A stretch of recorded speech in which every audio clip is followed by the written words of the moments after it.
Voilà, c'est ça. Alors normalement, c'est tout bon. Moi, j'ai pas Facebook d'ouvert, donc si quelqu'un peut me confirmer si c'est bon. Moi, c'est bon, je suis avec le téléphone. C'est tout bon. Moi, j'ai pas Facebook d'ouvert, donc si Il y quelqu'un a un peut me petit confirmer si c'est décalage. bon. Moi, c'est bon, je suis avec le téléphone. Et au niveau de l'audio, tout passe. Moi, je suis avec le téléphone. Eh ben, c'est qu'on est bon alors. C'est ça les joies du live. Hein. Bon, bah écoutez, bienvenue à tous. Je sais pas si on se dit, comme d'habitude, on attend quelques minutes qu'on ait du monde qui nous rejoigne. Ouais, parce que là, ils sont tous à la conférence de presse du Premier ministre. Donc, Comme si c'était plus important. ils sont en train de voir comment on va faire. Des nouvelles d'ailleurs, parce que j'ai pas pu suivre. Moi, j'étais à une étude biblique avec des basketteurs juste avant. Donc...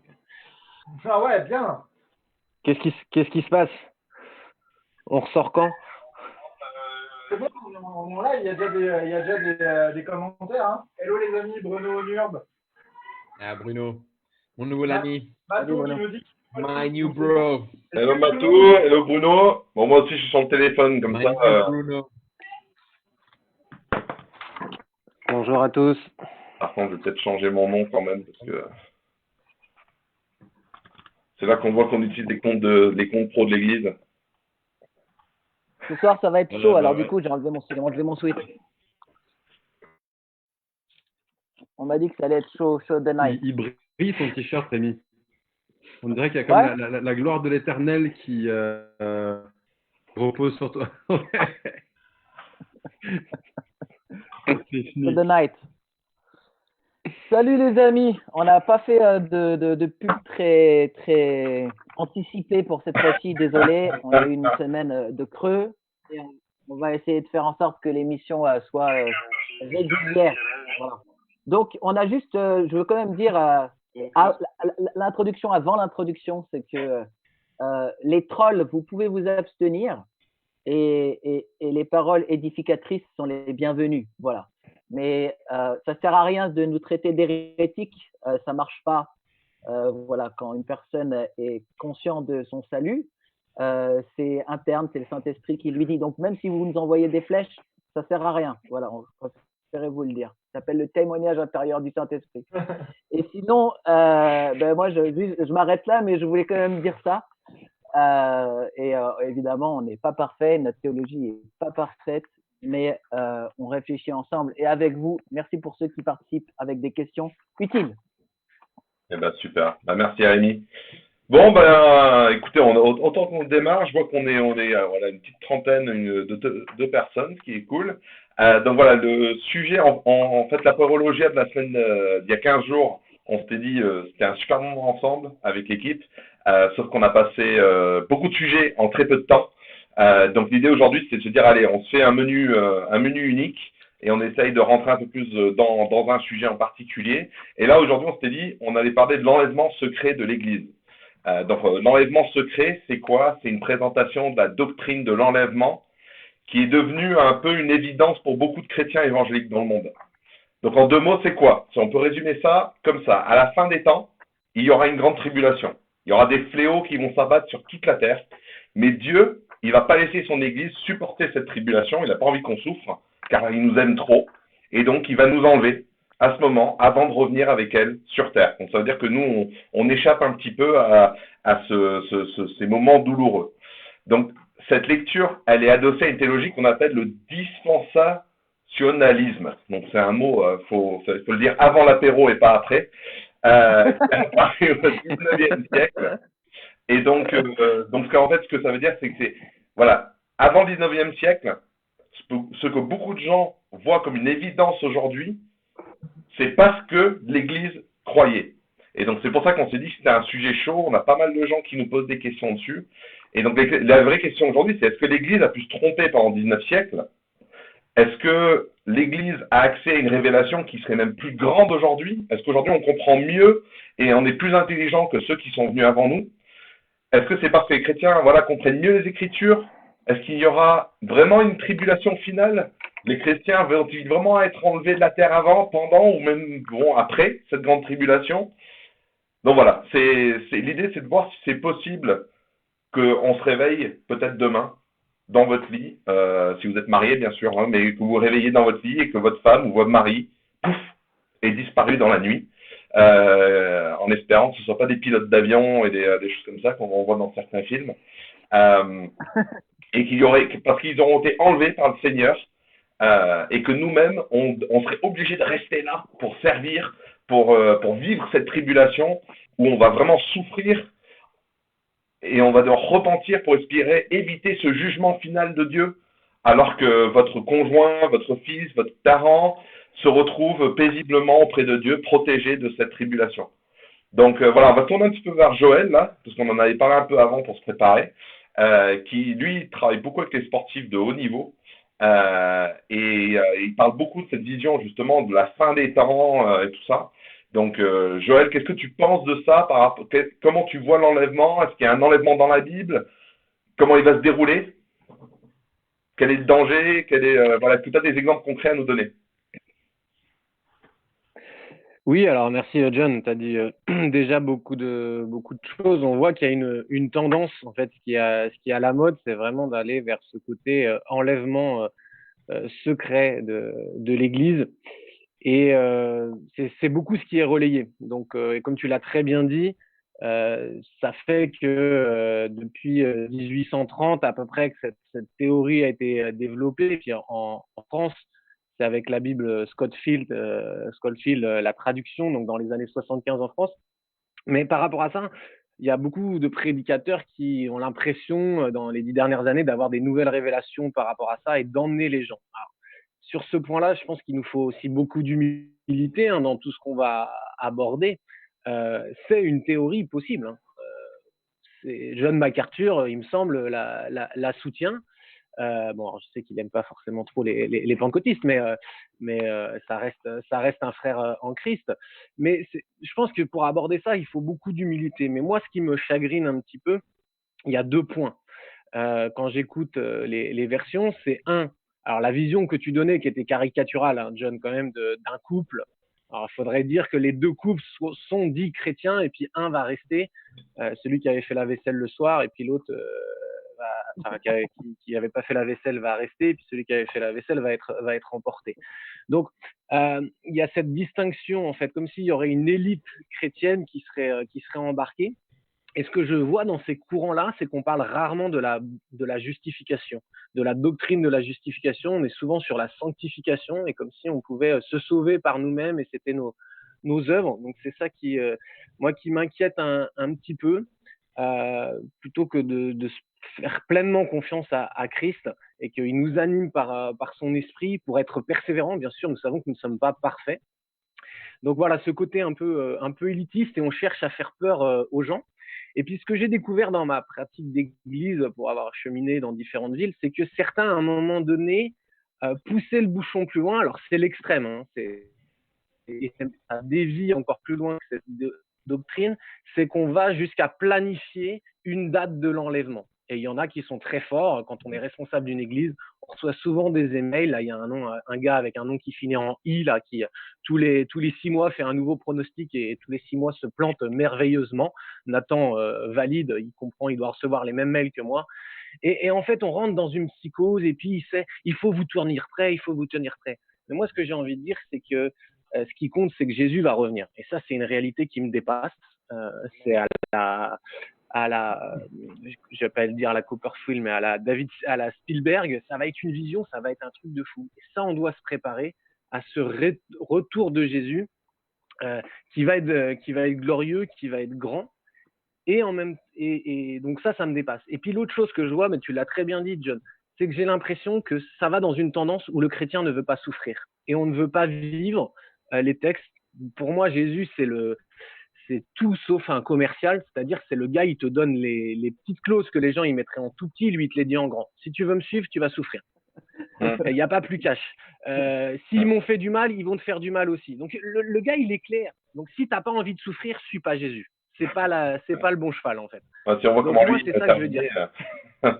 Et quand on lit Matthieu 24, en fait, il y a tout le descriptif de son retour et comment ça va se passer et comment on peut interpréter même le coronavirus ou ces choses comme ça.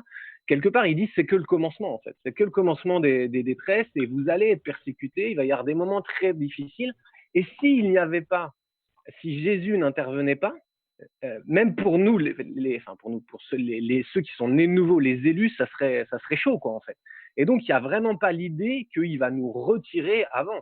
C'est bien parce qu'on est la présence sur Terre qu'il va mettre fin à cela. Donc, voilà un petit peu ma vision des choses, mais je vais vous dire, et notamment auprès des sportifs de niveau, et avec notamment dans le milieu africain aussi, c'est vraiment la tendance à cet enlèvement secret qui peut amener à juger l'autre, en fait. Et ça manque des fois peut-être de grâce.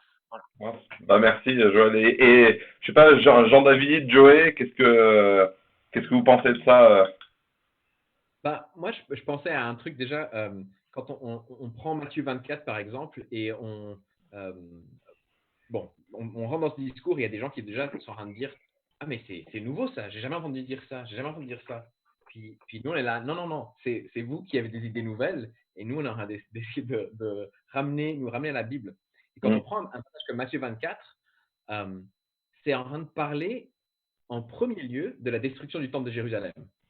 Et beaucoup de ces passages, le Mont des Oliviers, c'est Jésus parle de la destruction du temple, les disciples disent quand est-ce que ça va arriver, et là il commence son discours. Après il y a débat sur quand est-ce que ça rentre dans des questions plutôt fin du monde ou pas, mais c'est beaucoup en train de parler de la destruction du temple. Et d'ailleurs, moi j'ai ce passage de Matthieu 24 qui est un des passages qui est souvent cité pour parler d'un enlèvement, parce que le mot enlèvement, il est où ce mot dans la Bible?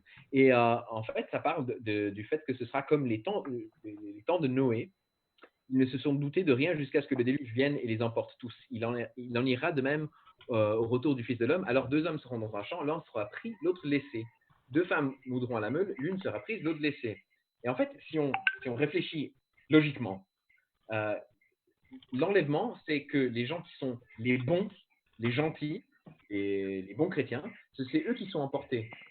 Mais si on pense à l'analogie de Noé, c'est qui sont emportés? Ce sont ceux qui ne sont pas fidèles à Dieu. Donc, c'est le contraire absolu de cet enlèvement. Voilà. Et donc, voilà, déjà, ça, c'est une chose. Ensuite, la question de la tribulation. Je peux rebondir là-dessus avant, comme ça, on fait une petite parenthèse. Je pense que là, on touche à un point très important parce que le mot enlèvement, il existe dans l'Épître aux Thessaloniciens, dans Thessaloniciens 4, versets 13 à 15, 16, 17. Donc, il y a un enlèvement et on n'est pas en train de dire qu'il n'y a pas d'enlèvement. On est en train d'essayer de comprendre qu'est-ce que c'est que cet enlèvement. Et les prédicateurs, la plupart du temps, ils vous parlent de ce verset-là et ils sautent dans Matthieu 24, dont a parlé Joey, et ils vous lisent ce texte où l'un sera pris, l'autre sera laissé, en enlevant complètement le contexte que vient de dire Joey. Or, le contexte, il a une clé de lecture. Et la clé de lecture, c'est « il en sera comme au temps de Noé ». Et les uns se mariaient, etc. Et juste, je veux juste réinsister, il y a une clé de lecture dans la Bible qui est juste avant ce texte, qui nous semble dire « certains seront pris dans les flots d'un jugement et d'autres seront laissés ». Ça parle beaucoup plus d'un jugement que d'un enlèvement. Et le fait de connecter un verset des Thessaloniciens à Matthieu 24, plutôt que expliquer chaque verset dans son contexte, c'est un problème déjà de comment on utilise la Bible. Et si on fait ça, on va avoir des problèmes d'interprétation. C'est pour ça que pendant des siècles, en fait, l'idée d'un enlèvement secret de l'Église, il n'a pas été tout à fait suivi. Il y a eu d'autres interprétations qui sont plus anciennes et qui sont beaucoup plus répandues dans l'histoire de l'Église. Et qu'il faut. L'idée pour moi, c'est que ceux qui croient que tout d'un coup, il va se passer un enlèvement de ce type-là ne se sentent pas agressés par ce qu'on dit. On veut partir du texte biblique et expliquer qu'en réalité, c'est une théologie issue de la Bible dont on parle. Voilà, donc ça, c'est très important sur la méthodologie. Je voulais juste faire cette parenthèse. Et Jérémy, tu as raison. Après, moi, d'un autre sens, ça ne me dérange pas qu'il y aurait ça. C'est plutôt confortable pour moi. Tu vois, quelque part, on n'aurait pas à passer par la grande tribulation. C'est une vision qui peut être idyllique, qui est sympa. Et c'est intéressant de reprendre le texte de Thessaloniciens 2, verset 3, de montrer que les Thessaloniciens ne pensaient pas que quand Paul il affirme « le jour du Seigneur est déjà là ». Donc, si il pensait à un enlèvement, puisqu'il fait suite à cette première lettre dont tu as dit, ça irait pas dans leur sens et il les aurait corrigés par rapport à cette théorie d'un enlèvement d'un enlèvement secret. Après, je pense que c'est, alors, l'exégèse et puis le vocabulaire qu'on emploie. C'est que peut-être qu'on a besoin de revenir et peut-être qu'il faut qu'on change notre vocabulaire. Parce que j'ai vu le titre d'une prédication qui disait, qui reprenait un peu Matthieu 24, de deux chrétiens, l'un sera pris, l'autre laissé. Écoutez ce message si vous êtes un chrétien qui ne va pas finir en enfer. Comment c'est possible que quelqu'un qui est né de l'esprit finisse en enfer, en fait? Donc peut-être que le mot chrétien, il a été galvaudé et qu'on devrait dire, est-ce que tu es un disciple de Christ? Peut-être qu'on devrait s'appeler disciple de Christ pour celui qui marche avec Christ, qui est né de l'esprit. Et dans ce cas-là, Alors, voilà, ça me fait penser à un petit truc, parce que quand tu dis, est-ce qu'on devrait dire disciple de Christ ou chrétien, ben, je trouve qu'il n'y a que 2 fois où il y a le mot chrétien dans la Bible, et une des fois, c'est dans l'épître de Pierre. Et souvent, moi, les musulmans, ils nous disent, ah, voyez, nous, on est appelés musulmans, c'est dans nos textes. Vous, vous êtes pas, enfin, on vous a pas dit de vous appeler chrétien, c'est venu de l'extérieur. C'est très intéressant parce que Pierre, dans son épître, il dit, soyez fiers de ce nom. Si vous êtes persécutés pour ce nom. Ça veut dire que pour moi, ce qui est très intéressant par rapport à ce que tu dis, c'est que non seulement moi, je garde le mot de chrétien, mais le chrétien, c'est celui qui vit des persécutions. Tu vois ce que je veux dire? Donc, je voulais juste faire cette petite, logique. Et donc, dans tout ça… De redéfinir les termes. Ah, excuse-moi, vas-y. Non, mais je pense que ce serait bien qu'on puisse dire, on est en train de dire, voilà, il y a une vision qui a été là, qui a été extrêmement fréquente, extrêmement répandue pour diverses raisons dans le monde chrétien occidental d'abord, et puis maintenant de plus en plus africain, enfin, tous les pays où le pentecôtisme, l'Assemblée de Dieu, est très répandu. Mais parce que le dispensationalisme s'est beaucoup répandu avec les réveils pentecôtistes. Donc on est en train de dire, ok, ça c'est pas ce qu'on voit comme étant la vision biblique de la fin du monde, mais qu'est-ce qui se passe alors? Ce sera quoi? C'est quoi la vision de ce qui se passe à la fin des temps? Je pense que ça pourrait être bien aussi d'être en mode, voici ce qu'on dit être la vision biblique, et pas seulement, voilà, différents textes qui ont été mal interprétés. Oui. C'est super bien ce que tu dis, Nathan. Moi, je me souviens de moments quand j'étais plus petit, et c'est ce que j'en avais parlé dans l'émission d'avant, où moi j'ai vu des prédicateurs, tu vois, au lieu de prêcher sur vraiment le message de l'évangile, devenait au travers de leur bouche, attention, Jésus revient, convertissez-vous, parce que si quand il reviendra, vous serez enlevés, et peut-être, et si vous vous convertissez pas, vous serez pas enlevés. Et donc, vous allez subir le feu du jugement, machin truc. Et donc, du coup, cette doctrine-là devenait quelque part un prétexte à la conversion. Donc, c'était une conversion par la peur, quelque part. Et ça, je l'ai entendu depuis l'estrade. D'où certaines trouilles que j'ai eues depuis tout petit, moi. Du coup, puisque quelque part, j'ai grandi en attendant presque qu'il se passe quelque chose de catastrophique, et il y a même des séries télé américaines qui ont traité de ce sujet-là. Je ne sais plus comment elle s'appelle, cette série télé où tu as un type qui se réveille le matin et c'est un agent du FBI, et en gros il apprend qu'il y a des millions et des millions et des millions de personnes qui ont été disparues, et il y a des avions qui tombent du ciel, machin truc, tu vois. Et donc du coup, qu'est-ce qui s'est passé, tu vois? Mais c'est un peu, tu te retrouves avec un double effet qui se coule, je trouve, parce que t'as la peur de pas être pris à l'enlèvement, et puis t'as quand même la peur d'aller en enfer. Parce que si t'es pas pris à l'enlèvement, ben c'est pas bon signe pour la deuxième étape non plus. Donc tu te retrouves un peu avec un double stress, quoi. C'est tu dois stresser pour est-ce que tu seras enlevé, et puis deuxièmement, tu stresses aussi pour le.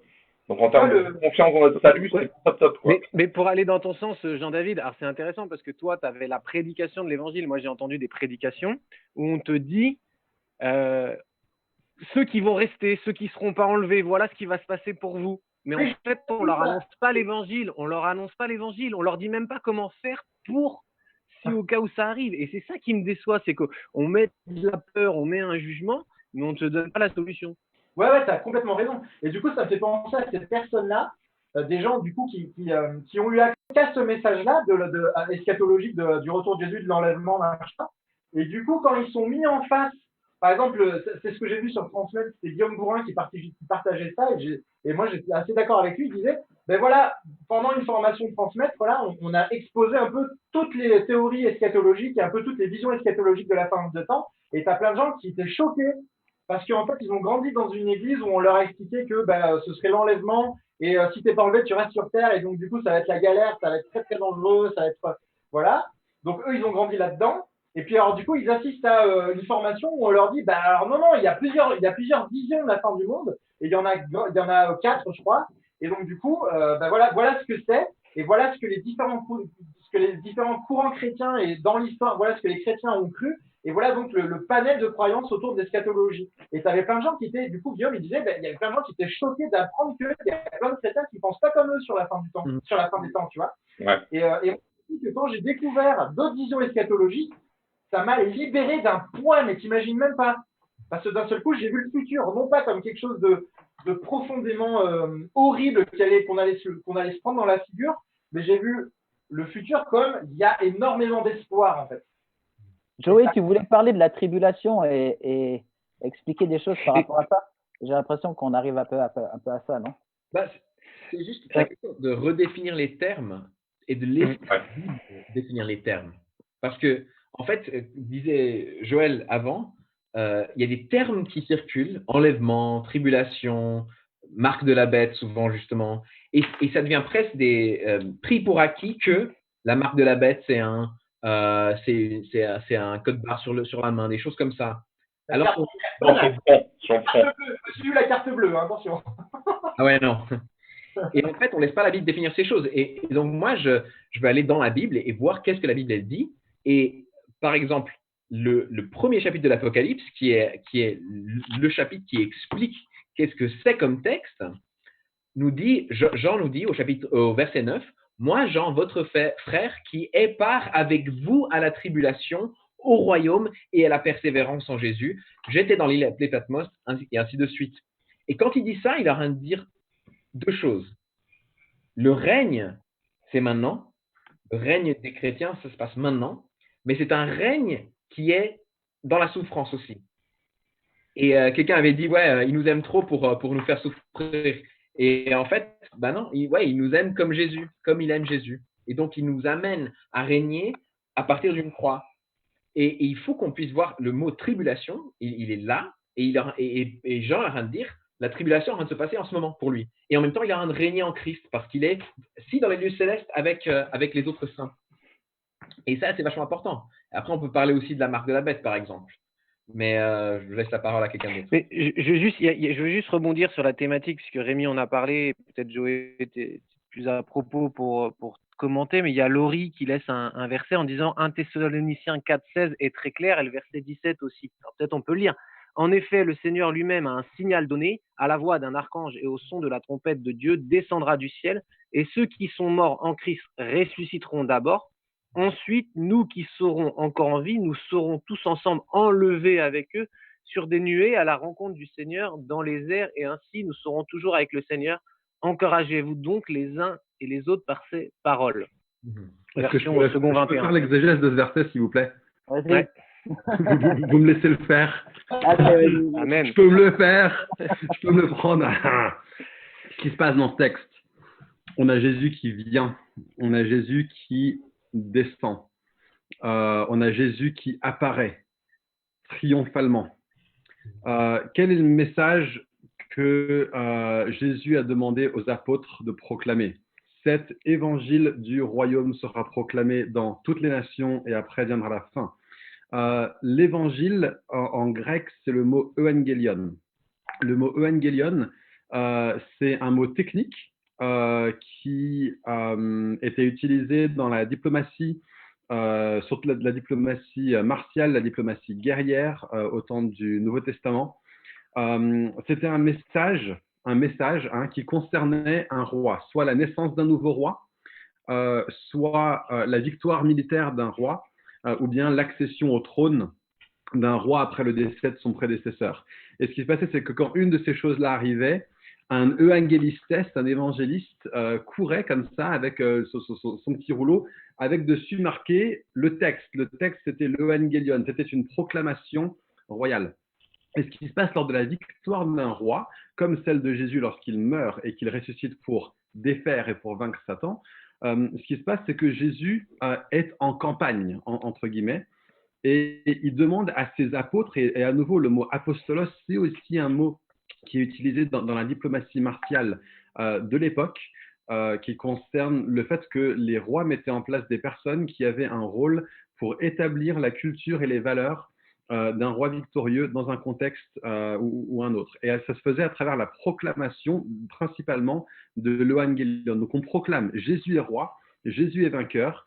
Et ce qui se passe, c'est que nous sommes ici sur la terre en tant qu'émissaires d'un roi victorieux qui va revenir. Pourquoi est-ce qu'on a envoyé des évangélistes à l'avance à la ville avec un evangélion, avec un évangile en train de dire « Oyez, oyez, le roi d'Athènes a vaincu sur le champ de bataille de Troie et il va revenir ». Ils annonçaient ça pour que le peuple puisse préparer la ville pour la venue du roi. Et c'est notre rôle à nous, c'est de préparer la terre pour le retour en gloire du roi. Une des choses qui était principale là-dedans, c'était de préparer la haie d'honneur du roi.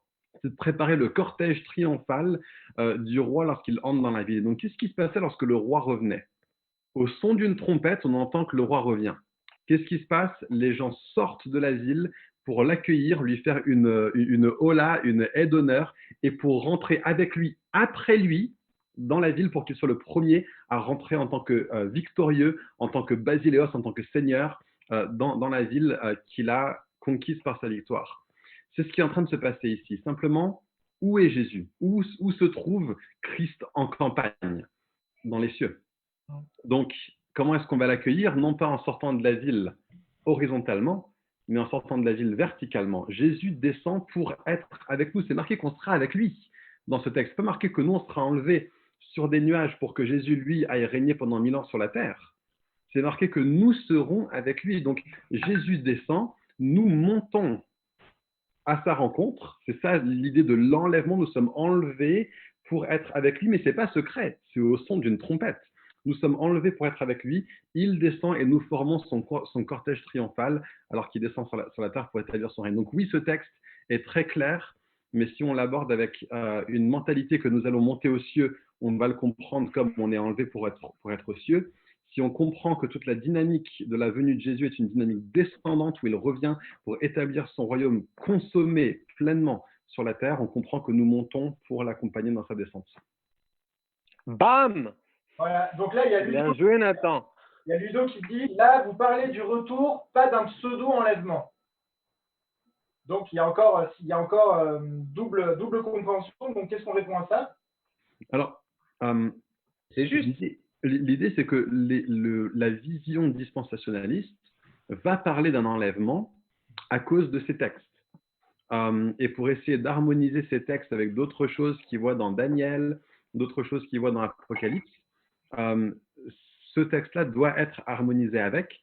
Nous, ce qu'on est en train de dire, c'est que enlèvement très court de l'Église, et pas secret, enlèvement public, visible, enlèvement au son d'une trompette de l'Église et retour de Jésus sont un seul et même événement. Là, on a Archéologia qui répond en disant Jésus descend avec l'épouse dans Apocalypse 20. Précisément. Ah, Rémi, il est en muet. On t'entend pas. Rémi, démute-toi et parle. Merci beaucoup, Nathan. Je trouve que c'est super intéressant. Tu as parlé de Daniel et évidemment, on est obligé de parler un peu de Daniel parce que si on ne parle pas de Daniel, on va nous dire que vous n'avez pas traité les sujets. Ouais. Dans Daniel chapitre 9, on a en fait un texte qui est très important et qui parle de 70 semaines qui vont arriver. D'accord? Et ces 70 semaines, si vous voulez, c'est plutôt 70 septaines, c'est-à-dire 70 semaines d'années. D'accord? Donc, c'est 70 fois 7 ans, selon les interprétations. D'accord? Et donc, juste pour dire, les dispensationalistes sont tout à fait d'accord avec ça. Il n'y a pas un seul interprète, à part certains extrêmes littéralistes, qui ne voient pas ça comme ça, ou les libéraux. Mais même les dispensationalistes voient ça comme des septaines d'années. C'est juste qu'ils voient un gap après la 60 années. Excuse-moi, je te laisse continuer, Rémi. Non, tranquille. Puis, de toute façon, il faudrait vraiment différencier le dispensationaliste et les prémillénaristes classiques. C'est un autre sujet, enfin, c'est un sujet connexe, mais on n'a pas le temps de tout aborder. Mais simplement pour dire qu'il y a ces semaines-là. Et donc, elles sont divisées, si vous voulez, elles sont divisées en 7 premières années, puis après en 62 années, puis après en une dernière année, si vous voulez. Et donc, on a différentes interprétations de ça, d'accord? Et une des interprétations c'est que à partir de 435, je crois, il y a un décret d'Artaxerxès qui est la reconstruction, enfin en tout cas les Juifs déportés à Babylone vont pouvoir reconstruire le temple, ça se fait sous Néhémie, et on pense souvent qu'il y a un temps entre là et la fin du canon, par exemple, qui va être les 7 premières années, enfin les 7 premières 7 fois, les 7 fois 7 premières années, et puis après qu'il y a un temps, parce que ce texte, il dit qu'ensuite il va y avoir 62 semaines jusqu'à ce que vienne un oint, un Messie, qui sera retranché. Et on pense que c'est toute la période qui va venir jusqu'au Messie. Et le Messie, Jésus, il est allé à la croix pour nos péchés, pour les péchés de tous les hommes. Et il a été retranché de la terre des vivants. Et c'est ce que dit Ésaïe 53. Il a été retranché de la terre des vivants pour nous, pour notre salut. Et il est dit après, il n'aura pas de successeur. Pour moi, c'est très important. Il n'y a pas de prophète après Jésus. Il n'y a pas de nouveau Messie. Le seul qui vient derrière, c'est l'Antéchrist.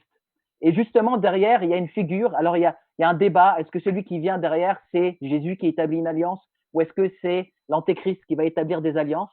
Mais il y a toute une question autour de celui qui vient après. Moi, je pense que c'est plus l'Antéchrist, mais je ne suis pas fermé, mais je pense que c'est l'Antéchrist. Mais en tout cas, cette dernière semaine, elle est divisée en deux. Et on dit souvent, voilà, pendant l'Antéchrist, il va être là pendant une certaine période. Et puis, au milieu de cette période, il va rompre les alliances qu'il a fait. Et puis, il va y avoir un grand temps de persécution et de tribulation. Et dans ce temps de persécution et de tribulation finale, et moi, je crois qu'il y a un temps de persécution et de tribulation finale. Je pense que Jésus, il est clair dans Matthieu 24 qu'il va y avoir une augmentation de tribulation. Mais la question, c'est est-ce que les chrétiens vont devoir affronter? Et moi, je pense que dans Daniel, en fait, on a déjà des réponses. Parce que dans Daniel 7, justement, par rapport à ce temps-là, je vais essayer de le prendre. Je prends, excusez-moi, juste que je retrouve Daniel. J'ai fait un démarrage, voilà. Dans Daniel 7, 23, il est dit, et il parle du 4e animal, la description de Daniel 7, qui est associé à l'Antéchrist pour beaucoup d'interprètes. Il est dit, il prononcera des paroles contre le Très-Haut, il opprimera les saints du Très-Haut, et il espérera changer les temps et la loi, et les saints seront livrés entre ses mains pendant un temps, des temps et la moitié d'un temps. Et qu'est-ce qu'on a là, en fait? On a des saints qui sont les chrétiens et qui sont livrés dans les mains de ce 4e animal, certainement l'Antéchrist. Qu'est-ce que ça veut dire?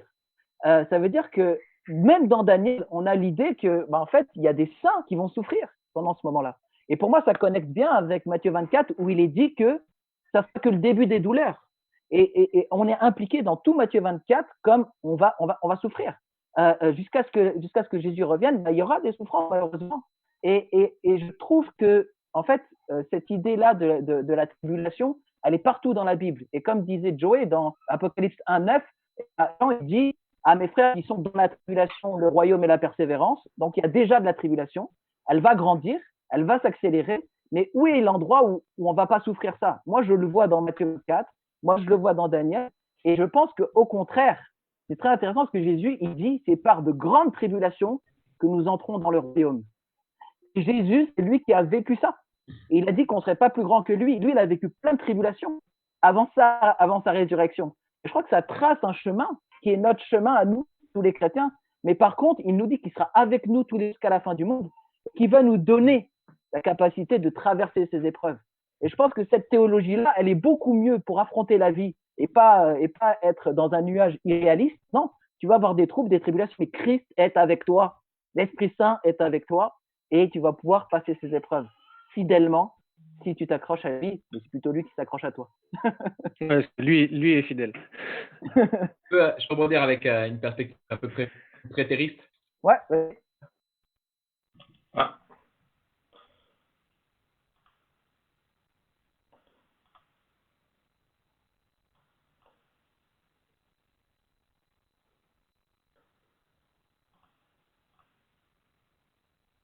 Que Dieu a pour nous en termes. Désolé les gars, là on a eu une coupure d'internet pendant quelques secondes. Donc là c'est bon, c'est reparti. Mais je sais pas, j'ai Zoom qui a fermé et s'est rouvert. Donc désolé. Relance-toi. On va regarder les questions dans les commentaires. Il y a quelques questions intéressantes sur qui sont les saints. Rémi, peut-être si tu veux après, mais vas-y continue. Mais il y a des questions qui sont posées.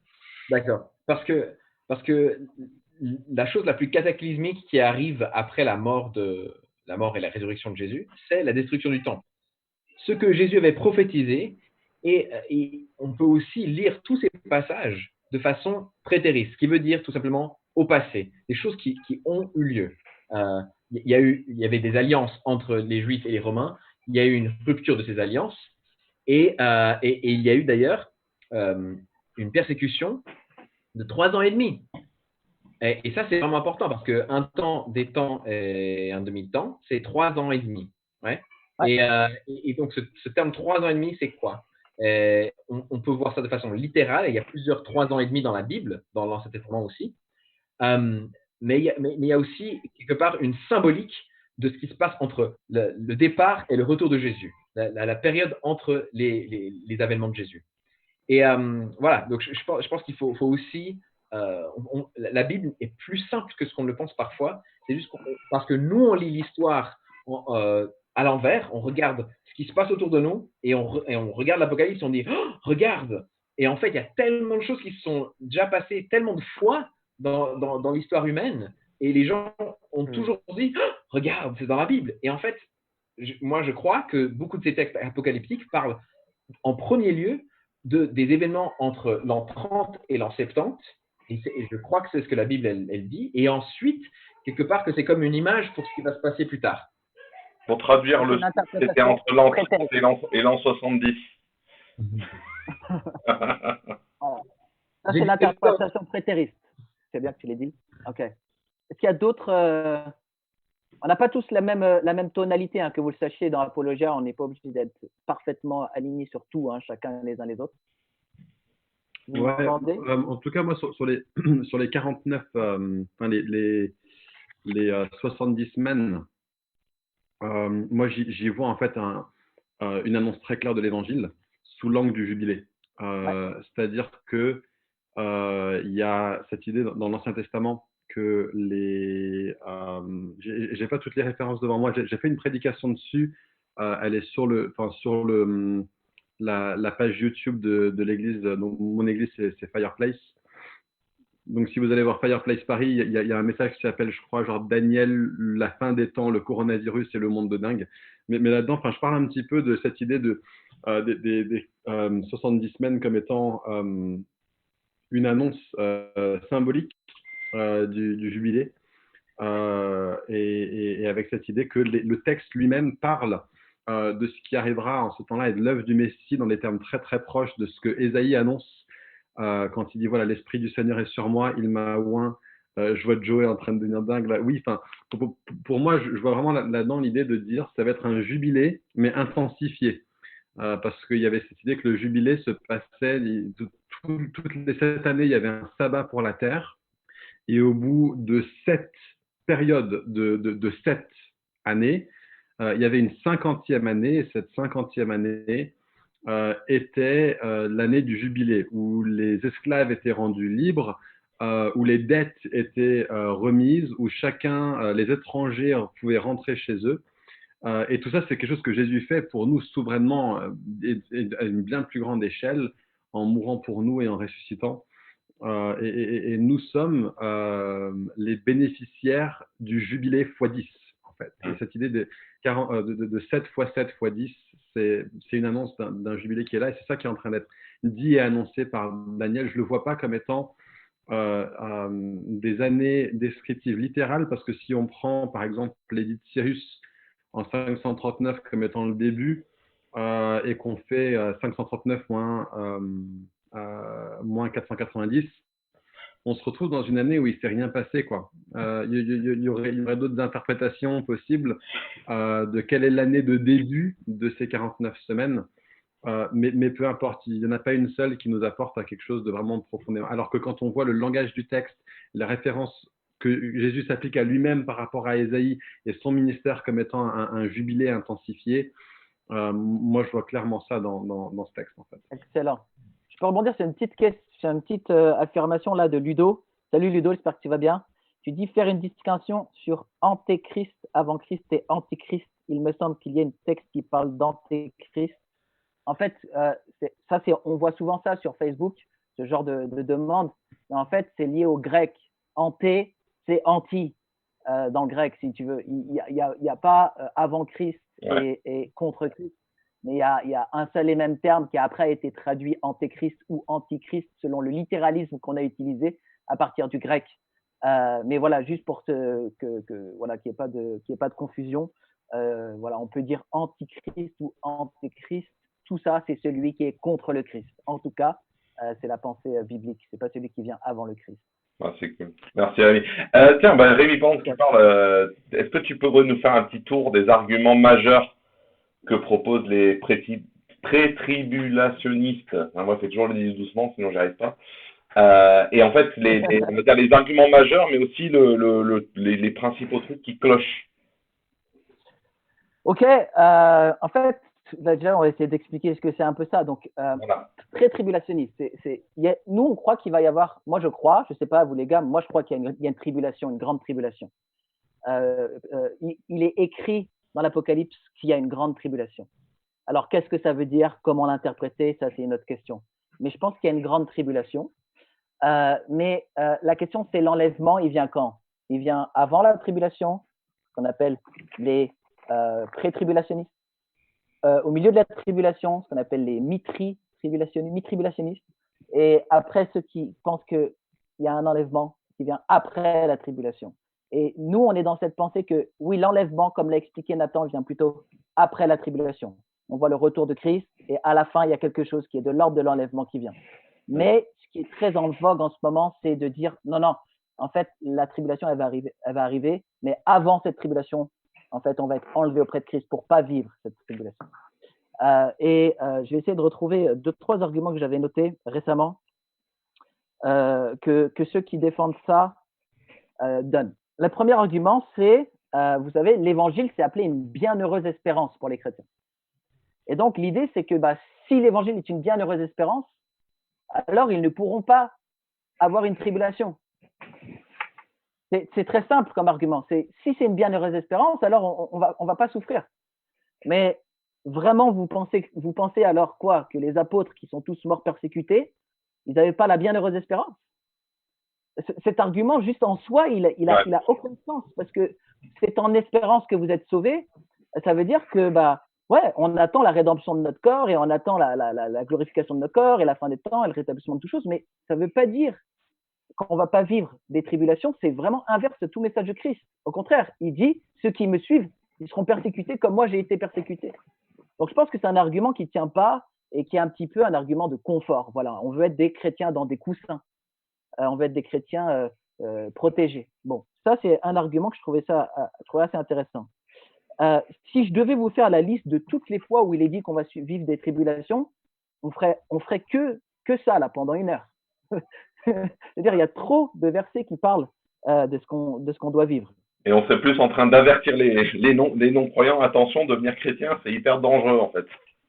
Exactement. Et juste pour dire, depuis tout à l'heure sur le chat, notre ami Christophe Blom est en train de lister tous les textes qui mentionnent l'idée que les chrétiens vont traverser de la tribulation et de la souffrance. Donc, si vous voulez avoir la liste, regardez ce que Christophe est en train de balancer.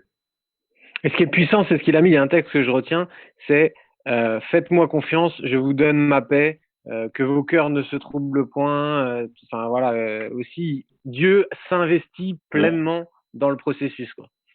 Mais vraiment, le concept de béni soit ceux qui sont dans la persécution, quoi. C'est heureux, ouais. C'est heureux, voilà. C'est qu'on va pas être. C'est pas parce qu'on va avoir la tribulation qu'on va être en souffrance, dans la peur, dans l'anxiété, dans le stress, dans tout ça. C'est qu'en fait, on peut même trouver le bonheur dedans. Si on regarde l'histoire de l'Église, le moment où l'Église a connu son explosion en termes de propagation mondiale, c'était durant les années dans lesquelles elle était persécutée. Donc en fait, c'est la persécution amène à la croissance dans le cas du christianisme. Alors que normalement, c'est le cas inverse. Quand on a la persécution, normalement, c'est comme le confinement. C'est comme si on disait, à cause du confinement, le coronavirus s'est multiplié, c'est parti partout dans le royaume. Alors que normalement, justement, on fait le confinement pour l'arrêter, le freiner et l'étouffer. La première persécution avec Étienne est lapidé derrière. L'évangile se disperse dans le monde entier. Et c'est un principe du royaume, c'est assez intéressant. Il faut que la graine meure en terre pour porter du fruit. Tu vois, il y a quelque chose où Jésus nous explique vraiment ces choses. Il y a un seul verset qui parle vraiment littéralement de la grande tribulation. Il est dans Apocalypse 7,14 et je le lis et je vous demande si vous pensez que les chrétiens vont faire partie de la grande tribulation à partir de ce verset. Il est dit, je lui dis, mon Seigneur, tu le sais. Alors, ces gens qui interrogent, mais qui sont ces gens? Et il me dit, ce sont ceux qui viennent de la grande tribulation. Ils ont lavé leurs robes et les ont blanchis dans le sang de l'agneau. D'accord? Donc, dans ce verset, les gens qui ont vécu la grande tribulation, c'est ceux qui ont lavé leurs robes dans le sang de l'agneau. Donc, c'est des chrétiens ou c'est pas des chrétiens? Sachant que juste avant, dans le livre de l'Apocalypse, Jean, il dit que sous l'autel, il y a des âmes qui crient jusqu'à quand tarderas-tu de revenir, toi, saint, fidèle et véritable? Et en fait, il leur a donné des robes blanches, il leur a dit de se tenir en repos, et il leur a dit il faut attendre jusqu'à ce que tes frères soient mis à mort pour le témoignage de l'évangile. Je ne me rappelle plus littéralement le texte. En gros, il faut qu'ils vivent une tribulation. Et derrière ça, on a ce texte. Et du coup, moi, ça me paraît compliqué de dire, mais maintenant, les chrétiens, ils vont pas du tout vivre la grande tribulation. Mais le seul verset qu'en parle, c'est des gens qui lavent leur robe dans le sang de l'agneau. Donc, il y a quand même quelque chose d'assez fort. Je ne sais pas, vous voulez rebondir là-dessus? Non, mais moi, je voulais juste savoir si on pouvait parler vite fait de la marque de la bête, parce que je pense que c'est le truc qui est le plus discuté depuis super longtemps. Je ne sais pas si ça vous dit. Vite fait, peut-être en 2 minutes, parce que… C'est le coronavirus, non? On est tous d'accord. C'est clair. C'est le vaccin suivi Non. du test. Exactement. On pense que Maintenant, c'est l'eau de Javel qu'on doit se vacciner. on va vivre, nous, maintenant, aujourd'hui, sans comprendre de nouveau le contexte. La bête qui sort de la mer, c'est compris comme l'Empire romain. Alors, c'est aussi l'empire qui symbolise tous les empires, voilà. Mais c'est l'Empire romain. Et le 666, et dans la numérologie, c'est l'empereur Néron. Et il y a cette crainte que l'empereur Néron va revenir des morts pour de nouveau persécuter les chrétiens, parce qu'il a persécuté les chrétiens pendant 3 ans et demi. Et le 666, c'est l'empereur Néron, donc c'est ce symbole en fait de ceux qui sont du côté des empires. Et non seulement ça, mais le 6, c'est le jour de la création de l'homme. Et le 7, c'est le nombre de la plénitude de Dieu. Alors c'est quoi le 6? Le 6 est le 3 fois 6, alors Dieu il est 3 fois saint, et l'homme qui se confie en lui-même, il est 3 fois 6. Et donc c'est ça. Ouais, 3 fois 6, il n'est pas 3 fois ça. Celui qui se confie en Dieu, par contre, il reçoit une marque aussi. Et les gens ne pensent jamais à ça. Parce que dans Apocalypse 14, il y a la marque de l'agneau. Et c'est quoi cette marque de l'agneau? C'est le sceau qui est sur leur front et qui a le nom du Père et du Fils. Donc, il faut qu'on aille se faire des tatouages, c'est ça? Exactement, sur le front en plus. Et en fait, dans Deutéronome, c'est écrit il faut mettre les enseignements de Dieu sur notre main et sur notre front. Donc, nos pensées et nos actes doivent être selon Dieu. Et donc, voilà les marques. Voilà ce que sont les marques. C'est suivre Jésus, c'est suivre le monde. Ouais, et l'esprit du monde, et celui qui est derrière l'esprit du monde. Voilà. Et par rapport à tout ça, enfin après peut-être c'est là où, pour reprendre ce qu'on disait en introduction, mais quand on prend la parabole des 10 vierges, il y a les folles et il y a les sages. C'est ça aussi qui peut mettre la confusion, c'est qu'on a plein de gens qui peuvent aller à l'église mais qui n'ont pas compris le message du salut et de la grâce en fait. Et donc ils n'ont pas reçu l'esprit de Dieu.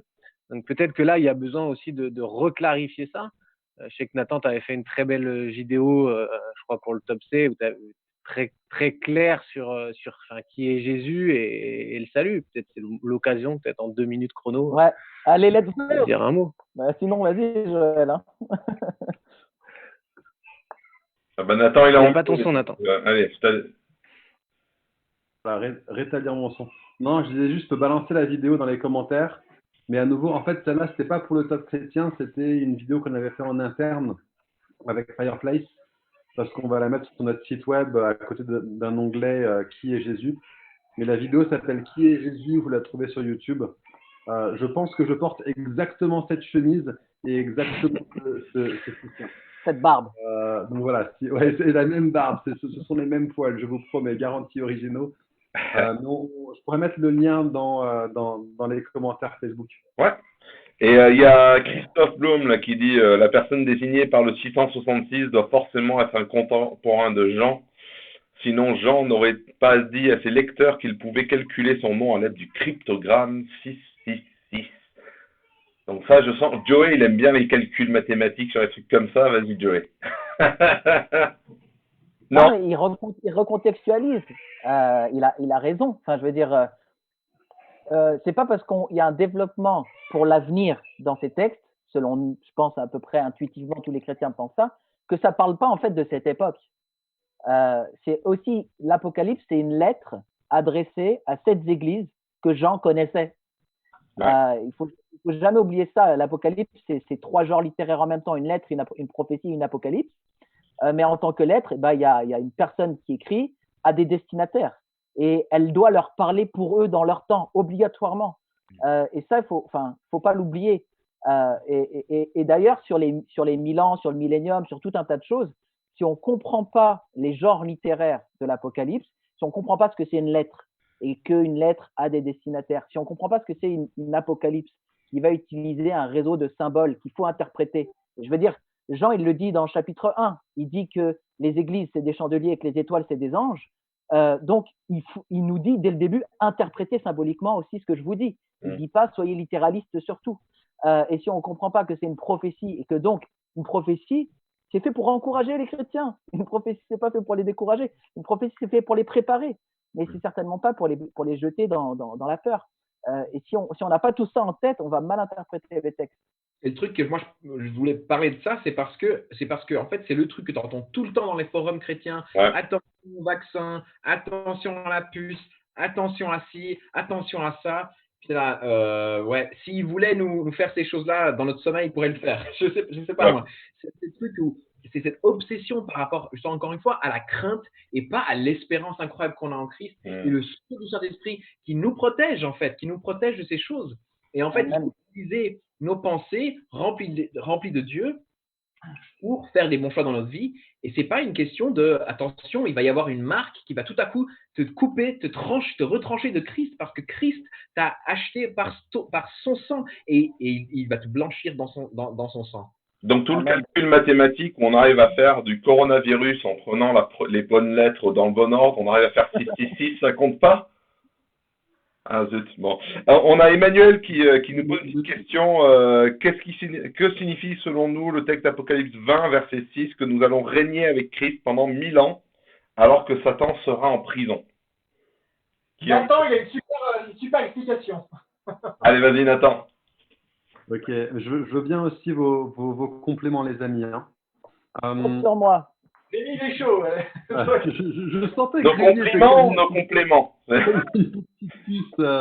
Vous savez ces petits machins là, quand on était enfant, tu les retournes et tu le mets par terre. Et c'est prêt à sauter à un moment, ça fait bam, et puis ça saute. Bah, Rémi, il est comme ça en ce moment. Il est comme la petite qu'on a retournée qui est prêt à bondir. Pas du tout. Apocalypse 20 parle des 1000 ans, pendant lesquels Satan sera enchaîné et on régnera avec lui. On régnera avec Christ. Mon interprétation, je pense que c'est celle de nous 6. C'est que ces 1000 ans sont maintenant, comme chaque autre chiffre dans le livre de l'Apocalypse, sans aucune exception. On voit que ce chiffre est symbolique, comme les 144 000, comme le 666, etc., etc., etc. Et ce règne pendant 1000 ans, il me semble qu'on est en train de parler d'un règne de longue durée, mais indéterminé. S'il était déterminé, on saurait en quelle année Jésus va revenir. Or, Jésus lui-même nous a dit, on ne connaît ni le jour ni l'heure. C'est en train de parler du règne des chrétiens sur terre. Alors, on peut se dire, mais attends, les chrétiens ne sont pas en train de régner sur terre. Ce que j'aimerais dire, c'est, et ça c'est pour moi une des raisons principales, des applications principales de la vision de la fin des temps que nous on développe, ou que nous on prône, parce que ce n'est pas nous qui la développons, ça fait des théologiens depuis le 1er siècle de l'Église qui la développent, mais que nous on prône, c'est que justement si tu es en Christ, alors tu es assis dans les lieux célestes avec Christ dès maintenant, et tu es appelé par la grâce de Dieu à régner dans la vie. Et toute l'épître aux Romains parle de ça, et parfois on ne se rend pas compte de tout ce que la grâce de Dieu a accompli pour nous par rapport à la victoire de Christ sur le péché, la victoire de Christ sur le mal, et sans entrer dans un triomphalisme, parce qu'on n'est pas en train de dire que le royaume est pleinement consumé, on est en train de dire que le royaume est inauguré. Et les citoyens de ce royaume sont les personnes qui règnent légitimement sur la terre, bien qu'on soit dans une phase d'entre-deux où les ennemis de Christ n'ont pas été pleinement mis sous ses pieds. Donc oui, nous régnons. Alors la question qu'on va me poser ensuite, c'est, mais attends, on nous dit que Satan est enchaîné. Et surtout que Satan est enchaîné et qu'il ne peut, et qu'il ne peut pas séduire les nations. Or, on a l'impression aujourd'hui que les nations sont vraiment en train d'être séduites. Et ce que j'aimerais faire valoir, c'est que si on lit un tout petit peu plus loin, il reparle à nouveau de cette idée de la séduction des nations par Satan. C'est une séduction pourquoi? C'est une séduction pour que les nations de la terre se liguent ensemble pour la guerre. Ça, c'est pas quelque chose qui est en train d'arriver aujourd'hui. Et donc, on n'est pas en train de dire que Satan est détruit. On n'est pas en train de dire que Satan est anéanti. Il y a beaucoup d'autres passages qui parlent de ce que Satan fait, de son action. Mais en ce qui concerne cet objectif-là de Satan, il est enchaîné et ne peut pas aller au-delà de ses limites. Et ses frontières ont été clairement posées lorsque Jésus a triomphé de lui par sa mort et par sa résurrection. Il y a un moment donné où il sera pleinement détruit. Et on attend tous ce jour. Peu importe notre vision de la fin des mondes, on attend tous l'éradication pleine de Satan et de tous ses sous-fifres. Le démoniaque, la maladie, la mort, la souffrance, les pleurs, le cancer, le sida, le coronavirus vont tous être anéantis un jour. Ce n'est pas encore le cas. Mais en ce qui concerne certains des objectifs de Satan, il est absolument lié et ne peut pas n'a pas une liberté d'action parce qu'il a été vaincu. Voilà. Juste parce que là, on arrive bientôt à la fin de notre heure. Là, Rémi, j'aurais bien voulu te poser juste une question, surtout avec ton expertise sur l'islam. Il semble que l'idée du retour de Jésus à la fin des temps, c'est pour mettre fin justement à cette tribulation, c'est aussi un peu écrit dans les sources musulmanes. Là, pour un peu clore parce qu'on s'était dit, on essayait de se coller à 1 heure, donc là, on arrive presque à l'heure. Qu'est-ce que tu rajouterais là-dessus, Rémi? Alors, je vais dire. Pour mettre fin justement à cette tribulation. J'entends un double écho. Il y a quelqu'un qui, là, pour un peu clore parce qu'on s'est dit, on essayait de se coller à 1 heure. Bon. Ah, c'était bon Joël. C'était Joël. Okay. J'ai juste une phrase à rajouter avec ce que Nathan dit, c'est-à-dire effectivement, c'est ce qu'on appelle la vision amillénariste dont il vient de parler. C'est-à-dire, oui, on croit en un millénium, mais on ne pense pas que c'est un millénium littéral de 1000 ans. Donc c'est un millénium qui est du retour du Christ jusqu'à la résurrection de Christ jusqu'à son retour. Mais j'aimerais dire quand même qu'il soit très clair qu'on pense que le pré-millénarisme ou le post-millénarisme, qui sont d'autres interprétations du millénium, c'est des interprétations qui ont leur force aussi sur certains plans et qui sont portées par de vrais chrétiens nés de nouveau, qu'on considère comme des frères. Ouais. Moi, j'ai entendu Florent Varac parler du pré-millénarisme dans une discussion, justement, encore une fois, on cite l'émission que fait Guillaume Bourrin avec Pascal Denot. J'ai trouvé cet argument très intéressant, assez fin, utile à entendre. Il faut savoir que ces deux visions-là, quand même, je le dis, comme le disait Nathan, elles sont concomitantes dès le début du christianisme. Si je peux juste dire ça, John, si tu me donnes une demi-minute pour dire ça, par exemple, les plus anciens millénarismes qu'on a, c'est les plus anciens textes qu'on a, on dit que Papias était prémillénariste et on dit que dans l'épître de Barnabé, il y a du prémillénarisme. Pour Papias, c'est des sources qui sont rapportées de manière extérieure. On lui fait dire ses propos, donc on ne peut pas vraiment s'appuyer dessus historiquement. Pour l'épître de Barnabé, on peut tout simplement dire que quand tu lis l'épître de Barnabé, c'est absolument pas évident que c'est du prémillénarisme. Mais à partir de Justin Martyr, qui est Justin de Naplouse dans son dialogue avec Tryphon, lui, il affirme clairement qu'il est prémillénariste. Il pense vraiment à un retour physique de Jésus à Jérusalem, Milan, etc. Mais dans ce même texte, il dit, en même temps que moi je vous dis ça, il y a des vrais chrétiens qui ont la doctrine pure, qui sont autour de nous et qui ne pensent pas comme moi, et qui étaient les amillénaristes comme nous. C'est-à-dire que le plus ancien texte qu'on a qui est sûr, on nous dit que déjà, il y a une différence. On sait que Irénée, il est prémillénariste, et puis plus tard, Saint-Augustin, il est amillénariste. Donc, en fait, ça a été un débat qui a toujours été dans l'histoire de l'Église, et il faut prendre les choses avec des pincettes, parce qu'on n'est pas omniscient. Vous voyez ce que je veux dire? Mais pour nous, cette façon de voir, c'est ce qui réconcilie le plus d'éléments bibliques de manière simple. Voilà, et on pourrait expliquer pour ça. Voilà, je voulais juste dire ça par rapport à l'unité de l'Église.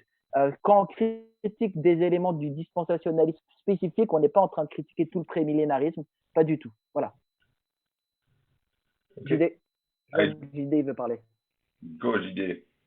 Je vois beaucoup Christophe Blum qui vient commenter le chat et on apprécie beaucoup Christophe. Alors je voulais juste, pour les auditeurs là qui viennent nous écouter, conseiller l'ouvrage de Christophe. Il a écrit un super livre qui s'appelle Un avenir et une espérance et qui vient comme ça jeter un peu un regard nouveau sur ce qu'il appelle une eschatologie joyeuse. Et je trouve ça génial. C'est une manière un petit peu voilà, d'expliquer un peu tout ce qu'on a dit, mais bon, avec beaucoup plus de sources, beaucoup plus de textes, beaucoup plus de profondeur. Je vous le mets là. Vous pouvez directement le contacter pour l'acheter ou quoi que ce soit, mais en tout cas, je le conseille. C'est un super livre et je crois qu'il y en a d'autres qui ont des super livres aussi à conseiller en mode lecture. Mais c'est ce que Christophe ne savait pas qu'on allait parler de son livre. Je crois, Nat. Juste, Rémi, il y avait, alors, on avait dit qu'on y répondrait, je ne sais pas si tu l'avais noté, Zacharie 14. Je ne sais pas si on a le temps, mais il y a Jean-Luc qui revient, on nous parle de la place d'Israël. J'ai pas eu le temps de faire l'exégèse. Ça concerne, je pense, est-ce qu'il y aura une venue physique comment dire, est-ce que le retour des Juifs sera sur Israël au mont des Oliviers de manière littérale ou est-ce qu'il faut le comprendre de manière symbolique? Jean-Luc, je te demande pas pardon, j'ai pas eu le temps de faire l'exégèse de ce texte et de me pencher dessus et de te dire exactement ce que je crois là-dessus. Je devais le faire. J'ai pas eu le temps. Si les gars, vous avez une bonne compréhension de ce texte, est-ce que vous l'avez en tête? 4. Ses pieds se poseront ce jour-là sur le mont des Oliviers qui est vis-à-vis de Jérusalem du côté est. Le mont des Oliviers se fondra par le milieu, etc. Je sais pas, Nathan, tu as un truc là-dessus? Non. Bon, il faut le refaire et je m'étais engagé à le faire. J'ai juste pas eu le temps. Donc, il faut le faire. Est-ce que c'est littéral, selon une vision plutôt, si le millénium est vraiment un règne littéral, etc. Est-ce que c'est… Voilà. On fait une petite vidéo là-dessus dans la semaine de quelques minutes où on dit notre avis et comme ça sera plus… Ça pourrait aussi être symbolique de la première venue de Jésus. Ouais, tout à fait, tout à fait. Voilà. Vraiment désolé, Jean-Luc. Bon, les gars. Ouais, si je peux dire par rapport à ce que l'islam prêche, ce qui est très intéressant, c'est que dans l'islam, en particulier dans l'islam sunnite, dans les hadiths, donc ceux qui connaissent, vous savez, les musulmans se confient dans le Coran. Et puis, en plus du Coran, notamment chez les sunnites, il y a toute une tradition qu'on appelle la sunna, qui est compilée dans des recueils qu'on appelle des recueils de hadiths. Et les hadiths, c'est donc les propos et gestes du prophète de l'islam, Mohammed, qui ont été rapportés par ses compagnons. Et donc, il y a des chaînes de transmission, depuis le prophète jusqu'au dernier rapporteur, qu'on appelle un isnad. Et puis après, on donne le propos qu'a dit le prophète Mohammed, ce qu'on appelle le matn. Et dans ces hadiths, on va découvrir pas mal de choses concernant Jésus, et notamment concernant le retour de Jésus. C'est très intéressant que dans l'islam, Jésus revient à la fin des temps, et qu'il revient avec comme une figure triomphante pour faire cesser le mal, pour établir la paix. Donc, on a des éléments communs dans notre représentation de Jésus. Et en même temps, on a des grosses différences. Et les différences, elles sont fondamentales. Comme vous savez, et je l'ai dit tout à l'heure, dans Daniel, il est écrit que après que le Messie sera retranché, il n'aura pas de successeur.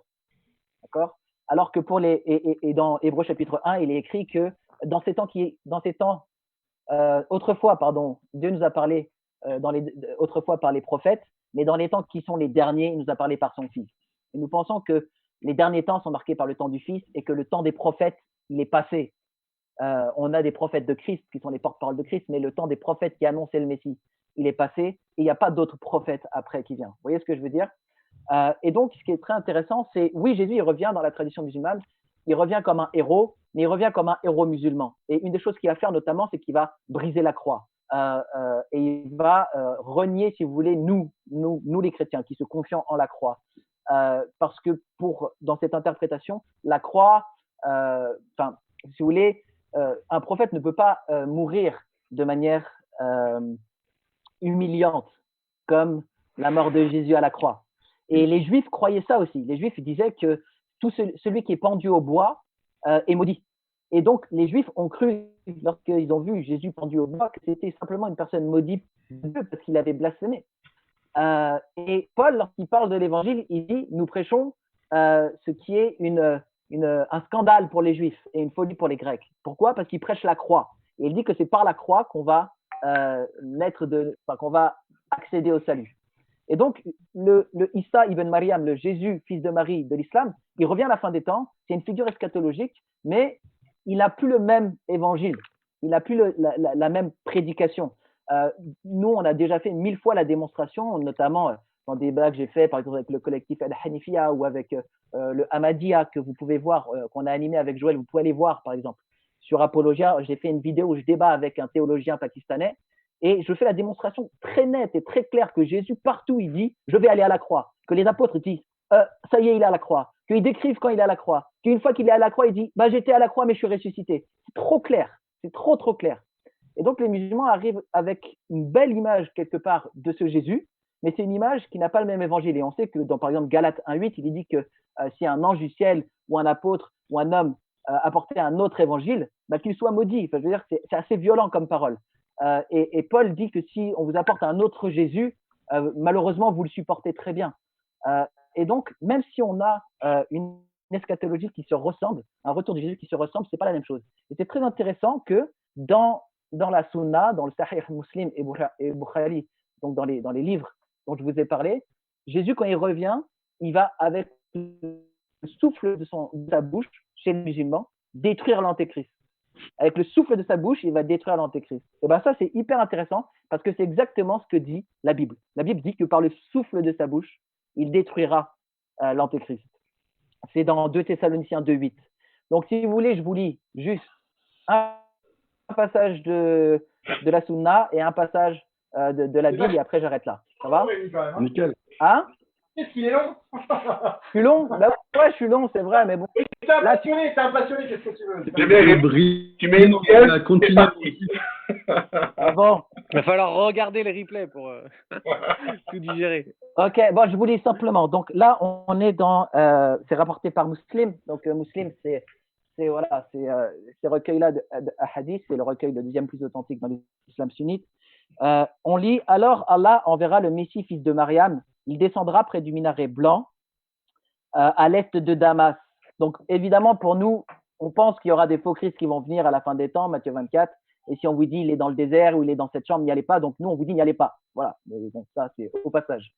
Vêtu de 2 pièces d'étoffe de teinte jaunâtre, posant les mains sur les ailes de 2 anges. Lorsqu'il baissera la tête, elle ruissellera, et quand il la relèvera, elle s'en écoulera des grains pareils à des perles. Donc il y a une belle description de Jésus physique. Okay?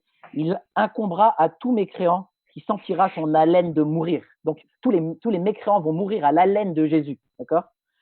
Tandis que celle-ci s'étendra là où s'étend sa vue, alors il le cherchera, le faux Messie, ce qu'ils appellent le Dajjal ou l'Antéchrist, jusqu'à le rattraper près de la porte de Lude et le tuera. Donc Jésus, il va, par le souffle de sa bouche, tuer les mécréants et va poursuivre vous vous marrez là, il va poursuivre les mécréants, il va poursuivre l'Antéchrist.